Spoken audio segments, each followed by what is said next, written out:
She said So y'all, I know. So maybe when we get to it, let He Wade. not- I was let gonna Wade say, this time. he's passing it across. Yeah. I'm not. Yeah. And look But at wait, me because Wade probably doesn't need it. First of all, I mean, I know a little bit about the sister right here. right? Yeah. know what I mean? Oh yeah, I like the way you do your Right? thing. Yeah. Exactly. Yeah. Exactly. Dr. Nikia Scott. I was like, who are we talking about? I know, right? She sounds That would be great. you. She is incredible. Like she's a psychologist, right? She is a proud graduate of HU? Howard University, Okay. Hello. Okay. as well as Miss Candace Kelley is. That's my name. Yeah, You yeah. I went blank. Oh, So what else? two HU graduates at the spot. Yo, bro. Yes. And they got like probably the second best homecoming. Oh, wow, that's unfortunate. G-Ho, what's up, A&T? Wow. She's someone I've known for a minute. Not only as just a great sister, but a accomplished artist, creative, just good person, like good peoples, like good peoples, right? You know what I mean? I need to take you. I should take you around with me Hey. to introduce me to anybody all the time. I got you. Layne, I got other words for you. All right. And this is not all hood. Yeah. Yeah. With our psychologist extraordinaire. All right. Yeah. We were talking earlier, right before we got on here, and you were talking about how the young people that you talk to these days, they're just pretty much imploding, especially when it comes to social media. Absolutely. And we were talking about how they know their rights. And, it's just hard to decipher these days right from wrong because you post it and you've got 500 people telling you, thumbs up, that's good. No matter what it is. Right. And that must be a problem when they come to you, young people, who you try to help. Yeah. To let them know that moment's going to pass at one point. And so it might have been a thumbs up moment on Tuesday, January the 12th, 2023, but it might not be a thumbs up moment when it lives in perpetuity. And it sticks around, 3 years from now, you may not feel that way. You know what I mean? 3 years from now. So, I think the generation is one that, moves with the moment, right? They think in the moment. They're very, which is good. They change their minds about things. They change their feelings about who they love, who they want to date, who they want to be, at the drop of a dime. But with social media, that stuff still stays static, right? Even though they're evolving, the things that they post remain out in the world. So I've received kids on the latter end of realizing that they've put an entire identity together out there to the world and they can't get it back. Right. And they're not that person anyway. Right.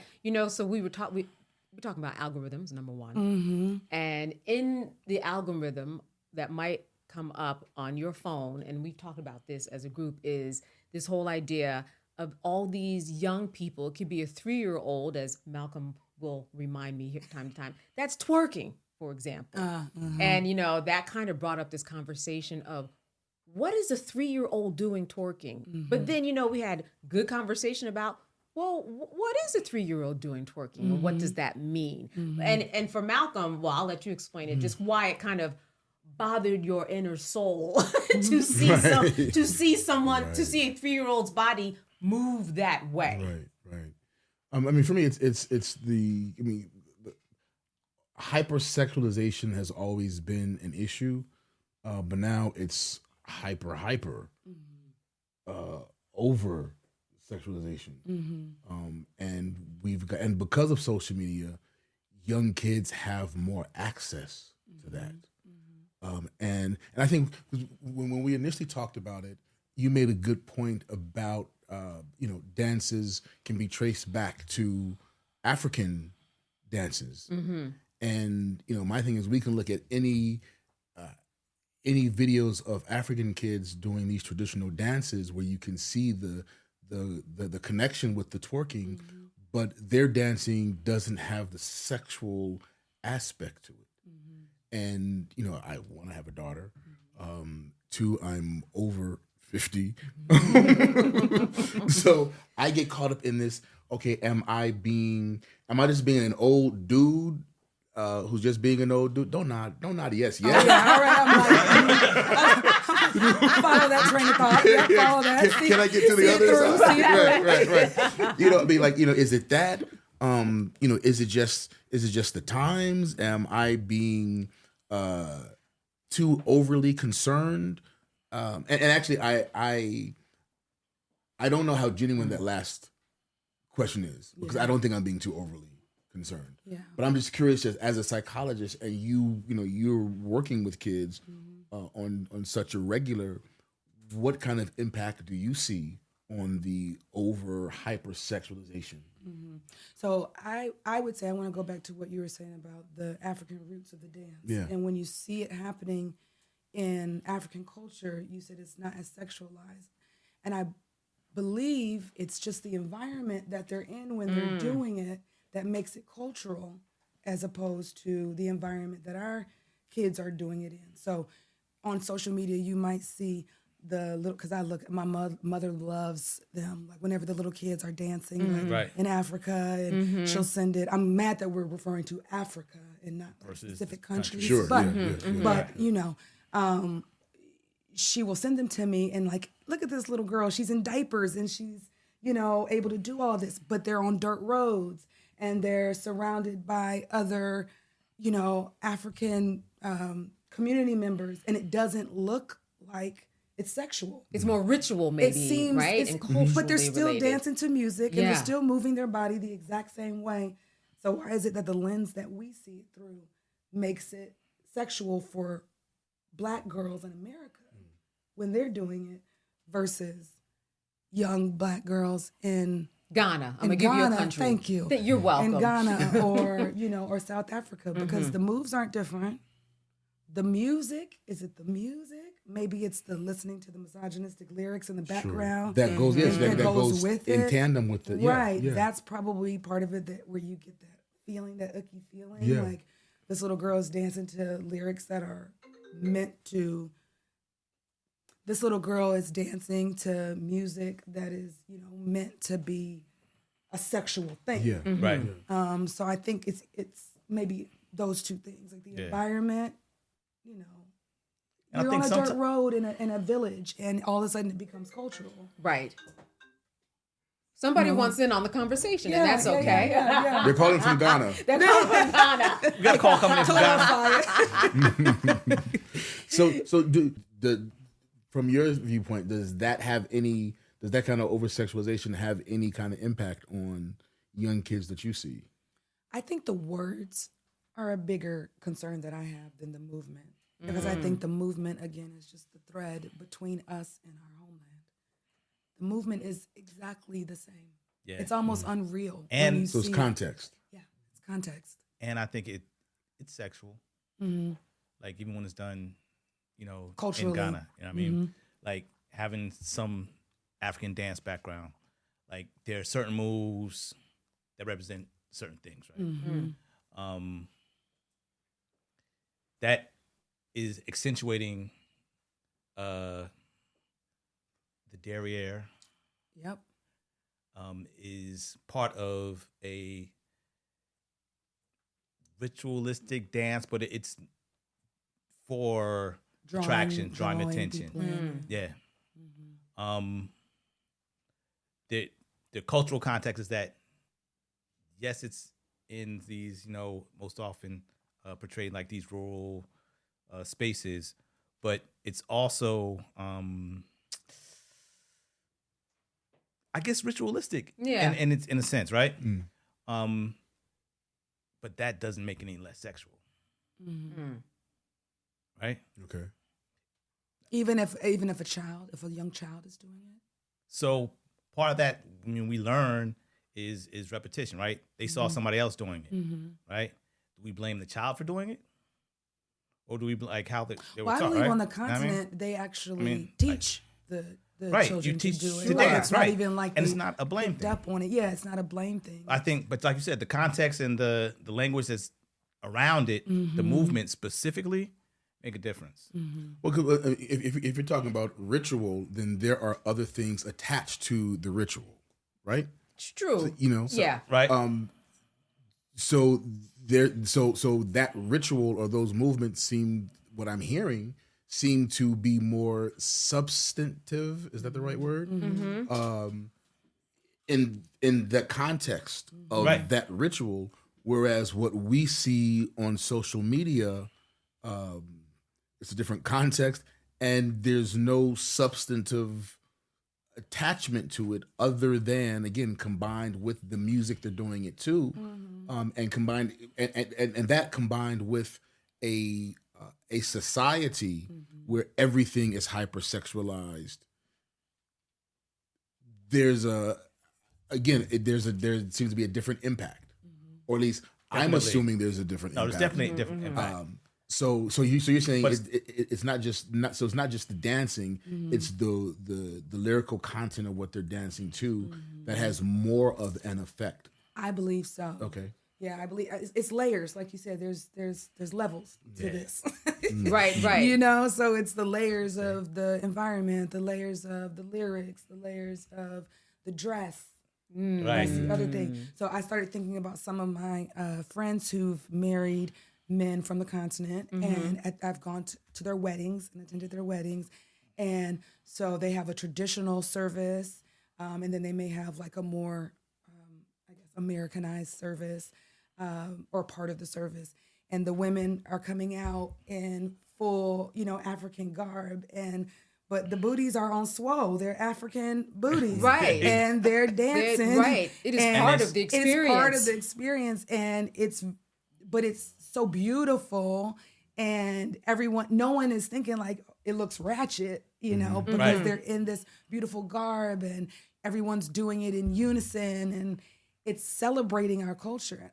So I kind of feel like this is actually an issue when you remove a people from their home and we try to bring some of our traditions, right? Out of now it's out of context. context. Right. Out of Out of context. Now it's out of context. context. Yeah. So our context is our home.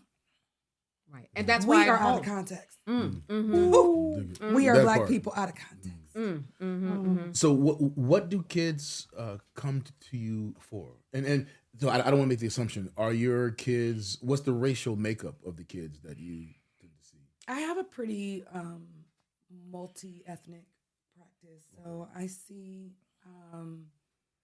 children of color. I have some, I have white kids. I probably the least represented, or one. I mean, there's several ethnicities I wouldn't be naming, but I don't have so many Asian children. And that might be reflective of just the makeup Population. of Atlanta. But I see Black children, white children, Latinx children.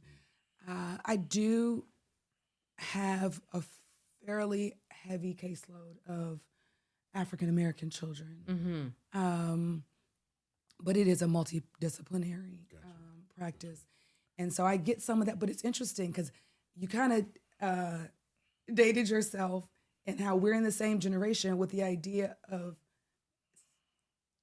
thinking about this as a Black girl issue or a Black, Right. you know what I mean, a Black community issue. But a lot of those children that I see that are of other ethnicities, like they're consuming culture in the same way as, you know what I mean? They're listening to Meg Thee Stallion, they're Right. listening, and these are girls of a completely different racial makeup. Backgrounds, Yeah, so it's different than kind of when we were coming up, and there were pretty firm lines between like the music that you listen to and you dance to, Right. and the music that I listen to and I dance to. So you're saying everybody just throwing it back.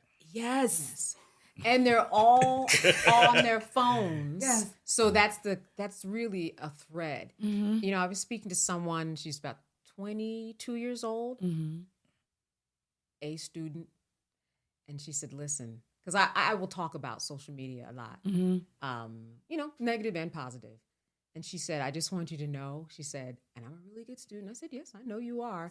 She said, but sometimes I spend 12 hours on Instagram. I said, really? Wow. I was fascinated. She said, and TikTok. Yeah. I said, you mean in a row? She said, yes, 12 hours in a day.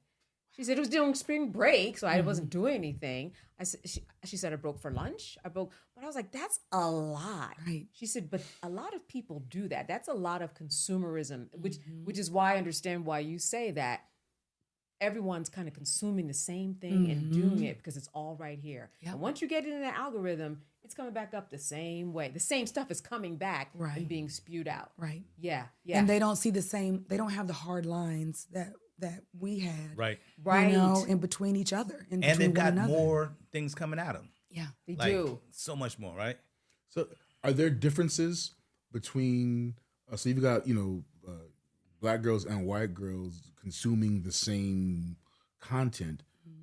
Do you find a difference in how it impacts them? So I think really the issue is us observing them, right? We're judging them from the outside. We're impacted differently. I don't think that they're impacted any differently. I may not be. Let me clarify. Their impact is their reality. It's their reality, and and it's not. It's. Wow. We're the ones with the problem. Because media is like, it's second nature to us. It's first nature to them. Yes. Right? They're in it. They're living it, right? We're watching them because here we are pontificating about how much the social media is affecting the children, right? Right, because we see them as two separate entities. The social media. Yeah, social media. They got the World Wide Web. They done ran wild, And it's not to them. They're in. That's just what they do. That's what they do. Until the impact of it, right? I don't know, though. But when they come and see you, they're not coming with that issue. Y'all bringing them with that issue. So what are young people coming to you about? They're coming to me about identity, figuring out who they are. Like I said, whether it's who they love or, how they came into this world, and having questions about whether that fits them or not. They come with clinical issues because I'm a clinical psychologist. So for some people, I have to differentiate between like a counselor or a general therapist. As a clinical psychologist, we deal with can you talk about the differences? Yeah. So as a clinical psychologist, we're trained to deal with actual clinical DSM diagnoses that, are medically based. Doesn't mean that I can't work with children who don't have medical diagnoses, but my training is for the more, I don't want to say severe, more medical cases. Other counselors that are counselors might not even be trained to diagnose. They're coming for you to talk, right? You're talking. Right. And so I will get people, because if they're searching out for a clinical psychologist as opposed to, say, a social worker or a licensed professional counselor, if they're looking specifically for a clinical psychologist, that's going to narrow down, one, the pool of people available for them to be seen by. And then if they want a Black clinical psychologist, and then they want a Black woman clinical psychologist, it narrows it down. And those kids a lot of times will have diagnoses. So clinical depression, anxiety, ADHD, bipolar disorder, because we're trained to deal with the clinical stuff. And so kids are coming to me with true clinical, I might have kids that are suicidal that I have to hospitalize, kids who have been cutting, or I don't treat eating disorders, but, kids who have true medical diagnoses, so they may end up on medication and things like that. So do you find the uptick sort of that people are seeking out, you and your expertise, right? Because, mental health has always been an issue in our community. And I think just until recently, people are like seeking professional help. Yeah. Right? Yeah. And are the youth seeking it out? Or their parents like, girl, you driving me crazy. I'm You need to see go Dr. Scott. Exactly. You know what I mean? It's a punishment. They dragging him in. Yeah, you know. The children are seeking it out most of the time. Really? Yeah, and that's part of what you were talking about. Just their level of. We were talking about Yeah, earlier. we were talking. Yeah. Tell them what you told me about that young woman. Mm-hmm. Yeah. So let me make sure. Okay. So they have a level. This generation has a level of entitlement, right? They know what they are worth, and they know what they will or won't do, and that's different from how when we grew up, where you just do stuff because you were told, and it's the right thing to do. And You're not like, let me call Division of Youth and Family Services. My mom is tripping, y'all. And that's what they do these days. They know how to call the Division of Youth and Family Services. Oh, you want to call them? Yeah, Right. okay. Call By them. the time they They scared us. Yeah. they will have a reason to. Yes, Yeah. exactly. Yeah. The cry, don't cry. Let me give you something to cry about. Yes. Right. That's Yeah. the generation we came from. Yeah. But but because they're so entitled and aware, they have a fullness of self, and they go for what they believe they deserve. So they would say, I looked up doctors online and I want to see Dr. Scott. Can you make an appointment? Yes. Wow. They will search. They will figure it out. Because they also, they know how to work the clunky computer. Right. The World Wide Web. The World Wide Web. They know how to The navigate. dark web. Right. Yeah. But what we were talking about, what Candace and I were talking about is when I see someone for the first time, we do an initial assessment. So I'm going through a standardized assessment of questions.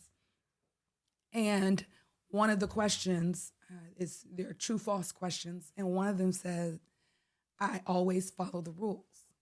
And this middle school child that I was doing the intake on said, well, only if they're just. Word. 7th grade. Word. She had 2 options, true or false. Wow. Right. That wasn't one of the options. She was like, C. She made up her own option. She was C. like, do Wow. they write that down? Only if they're just. Wow. Only if they're just, and if I'm in a safe space. Right. Which a lot of them, and I'm not saying that it does not have meaning or value, but it is certainly a phrase, that safe space that I've heard kids use a lot with their parents because it triggers a lot of emotion. And they're very informed. Very informed. I mean, they are super informed, and that makes a big difference. We were just kind of like, you had to set up those green and white encyclopedias at the house. I don't know if y'all had them, right? You're like, is that in there? Here, they know everything. I don't know what y'all talking about. No, Right. they know I wasn't around for everything that. at the touch. I'm 27, so But yeah, speak for yourself. it's from, I read it in a book. A book, yeah. It's just at the touch. They know everything. They literally know everything. If they don't know it, they can know it in the next 5 seconds, which that's amazing. It really makes them feel privileged. Exactly. And they know their rights, which is great. There's this question that someone asked me, do you think that, the World Wide Web, do you think that social media has killed more people or helped more people? It's an interesting question because it does do good, but it also does do harm. Right. And it's just one of those things where I think the more wits they have about them, that's why they are now able to say, I'd like to see Dr. Scott. Yeah. We didn't have that option. No, not at all. Just a thought and idea. Even some of the more progressive families, we're talking about families of color, absolutely not. Right? We were not being encouraged to go to therapy, certainly as children. Right? And so, there may have been, other families who had resources where they were taking their children to therapy, but I can probably say with some confidence that none of our families really had that as a frame of reference. Right, as a major go-to. Right. Or When even there realistically thought that as even a resource. Right. Yeah. Right. So you talk to, here, just talk to your uncle, talk to your auntie, Right. Big mama, she, whatever. You had people that were around that you found your safe space. Right. Right. I have my safe space with my auntie whenever she's in town. I can tell her what I was, how to kiss a boy, ask her how to kiss a boy or how to, hold on. Listen, or when my big cousin Watch those comes aunties. in, right? When my big cousin comes in town, I can talk to her about, look at you, look at this. I know, they're like, It ain't got strong in the chest. Looking like fathers. Right. So when we started off saying how young people are imploding, that's the shadow side of it. Yeah. Let's talk about the sunshine though, because they've got a lot of great things they're envisioning and are implementing and changing in the world too. No, that's true. You know what I mean? That is But there's true. always a shadow side to Right. anything, because like to Candace's point, it's their access to information and resources is unreal. It's unprecedented. Exactly. It happens lightning speed. So they are smarter in a lot of ways. They are much smarter. However, the shadow side, like we were talking about the imploding, they are so overexposed in ways that we weren't. Like, how did we respond when we found out somebody was going to put out a Freaknik documentary? Right. We like, hold on now. We're not doing that. They was lawyered before. up. Listen. They judged up. In fact, one of them was a judge. Come on now. I mean. Who said that's not going to happen. Y'all going to give me a free. Y'all did? Right. That's how y'all responded? He's doing I don't know what you're talking about. But what I do know is that you had to, if you wanted to record somebody, that camera had to sit on your shoulder. Right. And it was a full commitment. So most people wasn't doing it. You can't hang out the top of a car and balance the camera on your shoulder. Well, they did do that, but they did. Oh, they did? I mean, that's what I was told. I'm too young. I'm too young. We saw the girls going wild. Yeah, Right. Content. But I do want to make I one wanna more watch point, and TV. I don't know what that you're is that. So people might come to you with various conditions, mental health conditions, but there is a connection with social media in terms of if you see someone that either has this life or is doing these things, and you keep on measuring up, it has these false expectations. People call it. That's why some people call it Insta scam or fake book, because really you are putting information out there. Yeah. Sometimes it's not real. We know that. And that's really true. So the college students that I often see are coming with some of those self-esteem, how to navigate relationship, being away from home, how to find friends. They don't know how to make friends. Now that's the shadow Soft side. skills. They do not know how to make friends. That's right. In real time. In real time. 5,000 of them online though. Yeah, but they don't. But put them in the room together, and it's pure panic, and it's shut down, and it's disconnect. I've gone out to eat and sat beside them, like on a date, and no one is speaking to each other, or groups of girls, together, and no one is speaking. They're all on their phone. Hold on, I need you going out just to Chaperone? see people, like as a chaperone? No. Or just been out. I'm on my own okay. situation. Okay. I'm just saying, like Candace is my client. I'm not gonna tell her. It's not research. And I'm just saying, I wasn't there for research. I wasn't there for research, but you look to your left and your right, and then you just take in, and I'm an observer, so I'm just looking, and it makes me uncomfortable because from where I come. You an observer, you nosy? I'm both. That the observer is the way that you you just kind of couch it in some professionalism. But yeah, I'm like, oh, look at them. They must be mad. They're not talking to each other, but they're not mad at each other. They're just not in the phones. Yeah. How do you move someone past that then? I don't know. I've been trying to help some of my college students. I've been trying to deprogram. Yeah. Especially the young girls. I have students at Spelman who do a lot of the comparison, a lot of the seeing women as competition for men, following influencers on how to have relationships. And these relationships are not really relationships. It's almost like competition, how to get over on a guy, how to... look at this. I mean, yo. I know what you're thinking. I know what you're thinking. I'm thinking. Let us know. I'm thinking. There's a song about how to get over, right? Oh, which one? The one. Baby Daddy. Yeah, man. Right. I was trying to Layne's got it. Yeah. Layne. Yeah. I'm just saying. Yeah. Yeah. And that's the culture around a lot of the influencers. So they may not be listening just to music. They're also listening to women who use, or people who use their platforms to kind of programmed this idea of the gender wars and right, and then the you got to get him before he gets you, and like how to not be a sucker, you know, and how to, I mean, they don't use those words, of course. I'll say stuff, I definitely try to stay so relevant, and no one will get you all the way together like a child. And they'll be like, what? What did you say? A what? Right. A sucker? Sucker, right. Okay. Yeah. Jive turkey. Right. You dated all of us. Right. Yo, you coming from? Right. So, but in our terms, okay, you know, how to not be a sucker, how to not get got. Right, you know? right. And all these things that they're really antisocial. Yeah, You're training though people it's to called be social antisocial. media. Yeah, sure. But they are social because it's just they use media for their social right, aspect, but it's right? antisocial behavior to not be in the heart space of connection, but to be in the defensive space of competition with someone you want to be partnered with. Like it's antithetical. Oh, say that again. So it's antisocial to be programming people to be in competition with one another, the people that they actually want to be partnered with, right?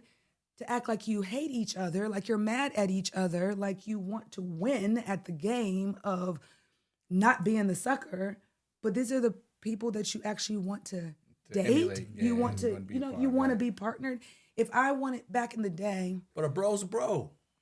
no, but think about it. Right. Back in the day, if you wanted to talk to me, you would say nice things. Okay, how about that? You would say nice things. You would want to be nice, and then I might want to be nice in return because I like you and you like me, and so we act like two people who like each other, not like two people who Are trying to get hate a one each up other on each and trying to get one up on each other. Right. That's the context of kind of the dating scene, and what these kids are getting now is that you're in competition with this man. right. So it's antithetical to the idea of that you want to partner with him. Like, how do you want to partner with somebody that you want to beat? Right. And That's not a new concept. It's been like that for a while where women, you know, you may have women say, hey, you need such and such from him to be able to do, right? So it's always been a competition. It's just kind of accelerated. Yo, what's the cat? NLE Chopper, Okay. right? Has an interview. He's being interviewed with somebody, and like they're giving him names. He's like, nah, she's not my type. Nah, she's not my type. And then says something like says some name. He's like, oh, word? And the interviewer's like, yeah, I got her number right here. He was like, oh, word. So they call her on the spot. Wow. I was trying not to say the Right. name. Right. Too late. So like, but then he's like, his mother's like in the art, like there while he's shooting. He's like, my mama here. You know what I mean? Like he's like super nice, super sweet. Oh, And like, wow. if you listen to some of his stuff, you'd be like, yo, is he Right. really rocking like that? But like, he's doing this interaction. He's like super gentlemanly. Wow. You know what I mean? I'm like, there's those moments out there and those examples out there from this youth culture, right? That are inspiring, right? That are soft, that are sensitive. Right, But they right, tricked right. him into that, right? Because y'all won't let him be that all the time and still be a rapper. And that I think is historical. And I think, you know what I mean? I do think that predates now, right? It's Right. not just this generation. We, you know, the misogyny of hip hop music and the ways in which some of that is about, you know, the conquering women. And so that competition, I think, has always been there. But he had to be tricked into, it was like his facade fell down because he really did want to get with Right. baby girl. So then he was like, oh, this might be my shot. And so he became himself. Right. But everywhere else, he has to be the thing that the people say they want, which is like, you mad. And I was kind of joking with a friend. You have to laugh to keep from crying. But I was joking with a friend about some of the women that have entered the hip hop space and adopted the same misogynistic, aggressive mad at women attitude, and it's like, wow, we don't even have ourselves. Again, historical. Yeah. I mean, when you go back through, female MCs, right?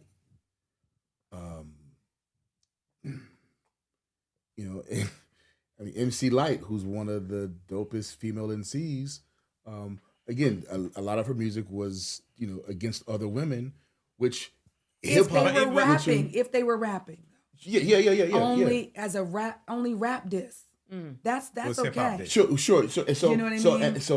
And I get that that's based on the foundations of hip hop, where you're dissing. Period. Yes. But even in, you take Latifah out the equation. You take Lauren out of the equation. You take Missy out of the equation. But when Muhammadiyah, none of them bashed women. None of them bashed women. Right. So what I'm thinking of, I think it's a newer thing to adopt. They may have adopted a masculine presentation, right?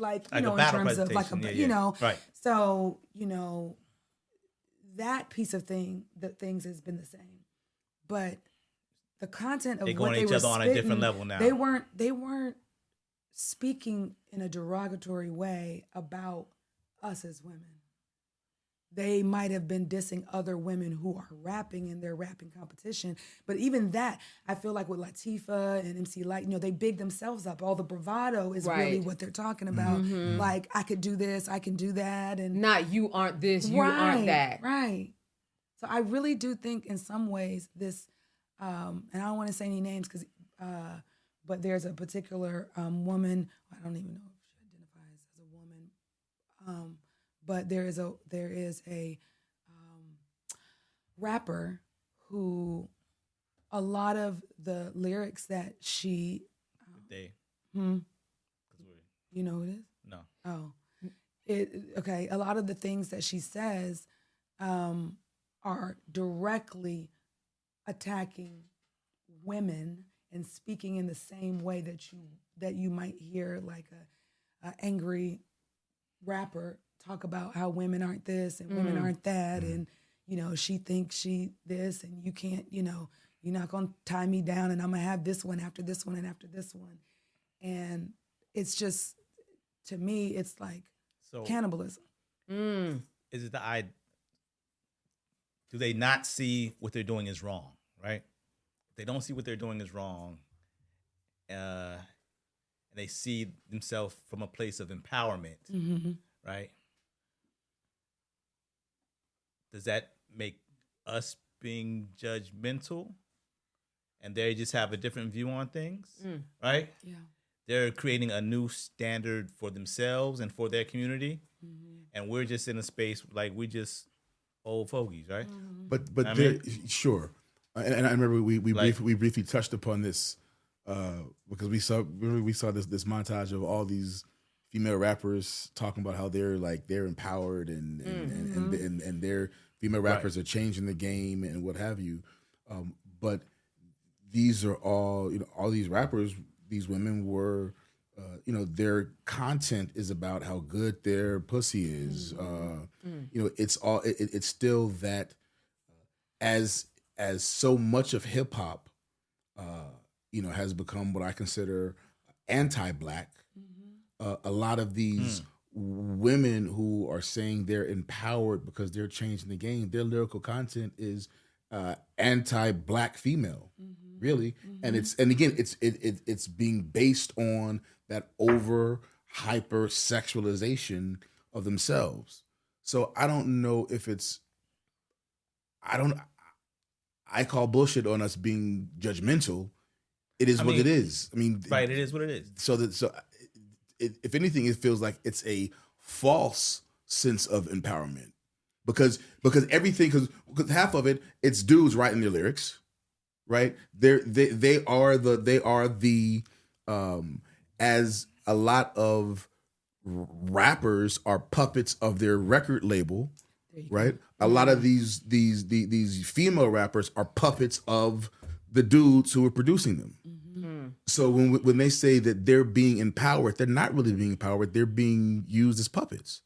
Now, some women might say that, well, I am empowered because at least I'm doing what I want to do and managing who I am and speaking what I want to speak without anybody saying anything about me. And I'm getting paid. And I'm getting paid. And I'm doing things with this money that is actually empowering the community. Right. I'm giving back to the community. I'm giving scholarships. I put this one through college. I put me through college. Right. I did all these things. It's the same thing, an argument that women who are in porn make that say, I'm managing myself at least. And this is actually what I want to do. Right. No one is forcing me. Right. It is legal. I'm following all these rules. And I'm out there and I am making money to support my family. Right. And I'm doing this, and this is just for the porn industry. I'm doing this because if I go somewhere and try to go to school and I'm bogged down with loans and all this, here I'm making money and I'm making 4 times more than I would if I had that college degree. So there's a lot of ways, I think, to the look on your face. Look at this. I know. It's okay. You got an OnlyFans. I see an N and an O. Right. He's like, what? Because no, I think because I think conceptually that's a good argument. Find me a female MC who's saying that. Find me a female MC who's saying, I'm making this money, but I'm doing good for my community. I'm making this money, but I'm putting somebody through college. I think it's a great idea and a great concept. But there are. But do you? Why do they have to tell you? You know what I mean? Hey Google, hey Layne, there are. No, seriously. Female rapper who. Sure. And they speak about it in that way. Right. They speak about it in that way, and they say, look. Oh, Google Layne. I need to. I know. Hey Google Layne. No, I mean, I can understand both sides. You have to be a smart consumer. We were smart consumers too. Right. I mean, there is room for all of that to take. Yeah, I think we were.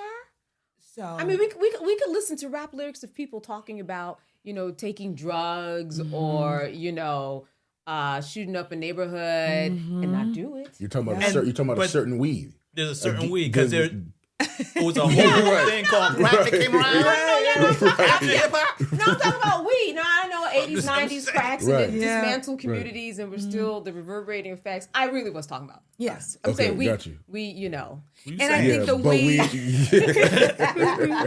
But there's a whole lot of not weeds. Where there was a direct impact on, or there was and there is a direct impact that the music that they're listening to, the misogyny, the anti-black rhetoric, that it is having some kind of effect on how they move through the community. Yes. But they might be okay, right?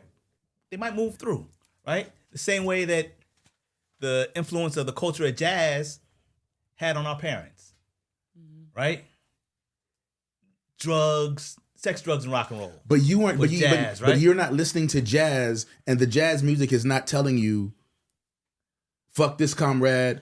But it's the culture.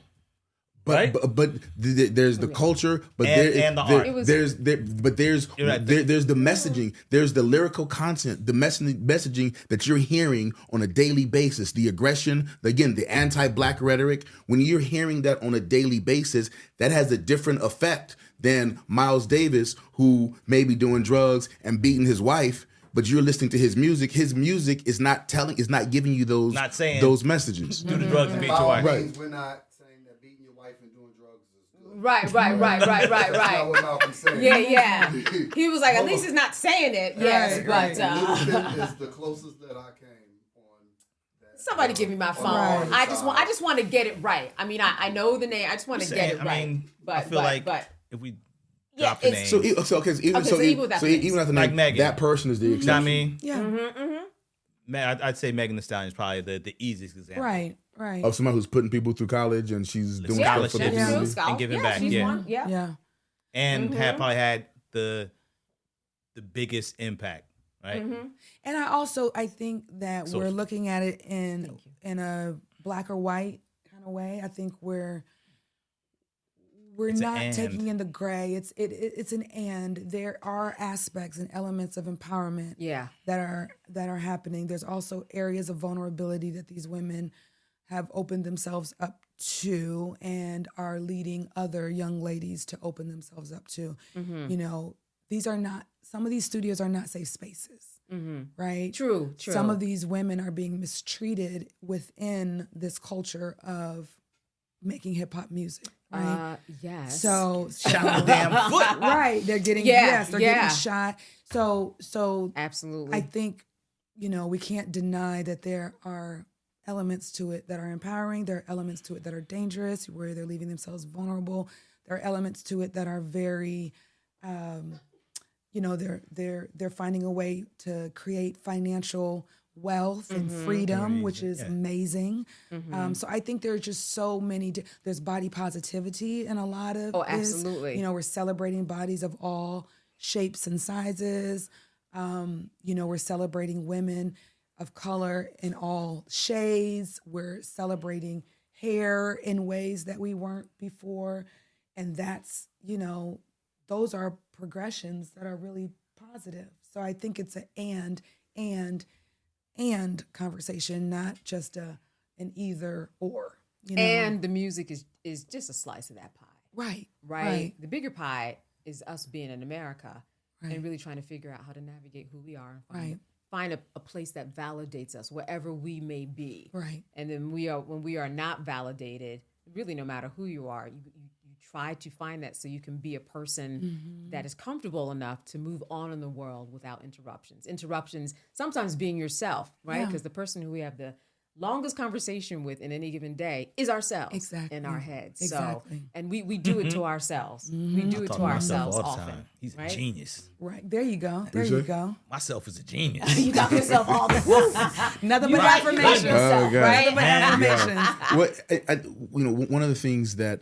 you know I particularly love about this podcast and Not All Hood is that, you know, we make room to acknowledge, you know, all aspects of being Black. Right. You know, the Black community being, again, multifaceted. Right. And I think this has been a really interesting conversation for me because there's a lot of judgment that I have that even though I may not necessarily, even though we may not have necessarily come to any like real kumbaya agreement, I think this conversation does help me begrudgingly let go of some of that judgment. Right. You have it's grown just your capacity, right?